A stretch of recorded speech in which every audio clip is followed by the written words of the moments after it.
Hello, aloha, hi. So it's nearly the end of 2019, and every year I like to do a challenge.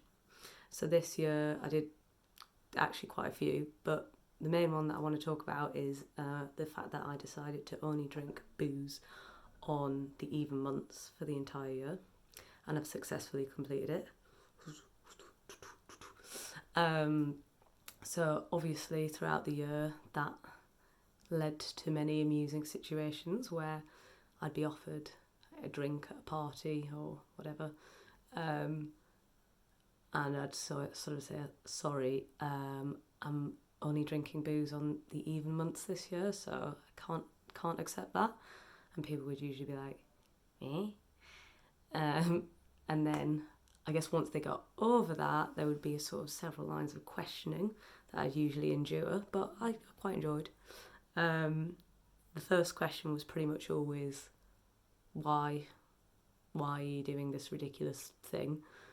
Um, to which I actually think I have a fairly decent answer, which is just that I have so many things that I want to do this year, and I tend to find if I'm drinking, then I'm just slow and lazy, and I've planned all these activities, and then the next morning, if I'm hungover, I just don't do them. I just lie in bed.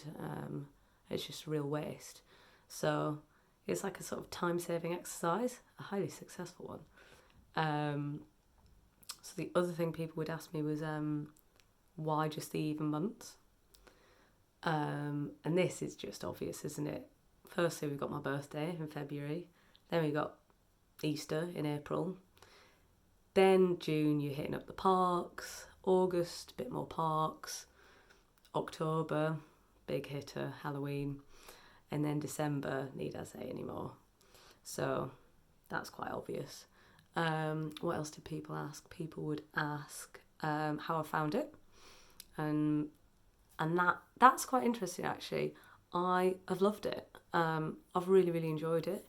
It's amazing being in a situation where essentially 3 weeks into whatever month you're in, you're just really excited for the next month. That's pretty cool.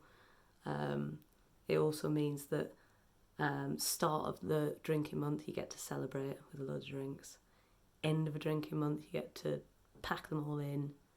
So it means you're actually doing quite a lot of celebrating throughout the year on a sort of arbitrary basis. So I really enjoyed it.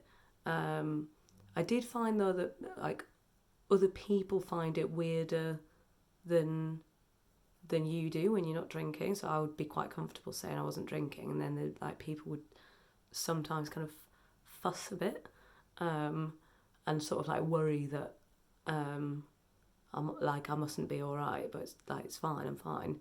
I guess people are probably just worried that I remember everything they did, which I do. I'm looking at you. Um, what was the other? Yeah, big question people would ask is like, isn't everybody just really annoying? Uh, uh, well, yes and no. It kind of reaffirmed like I just like my friends, so that's good. I mean, they do tell the same story over and over again, but with a real level of enthusiasm, so you just got to give it to them. What else? Have I noticed any difference? Yeah, probably. I think, like for me personally, alcohol and a lack of sleep is both, like especially combined, majorly trigger anxiety. So in the months where I haven't been drinking, it's very noticeable that that's pretty much non-existent. So I would definitely encourage it if anybody has the same as me on that. And then finally, I guess people have asked, like, is this just you forever now? Like, you just only drink on even months, as ludicrous as that sounds. And the answer, I know I've just talked about how great it is and how everyone should do it, but my actual answer is no, I'm not going to be continuing this. Not because I haven't enjoyed it, but mainly because I've got new challenges that I'm going to be moving on to, which I'll chat about in another video, because otherwise you're just going to think I'm too mental. So yeah, only drinking on the even months. Overall, headline, really good idea. If you're looking for a new challenge for 2020, I'd highly recommend doing that one.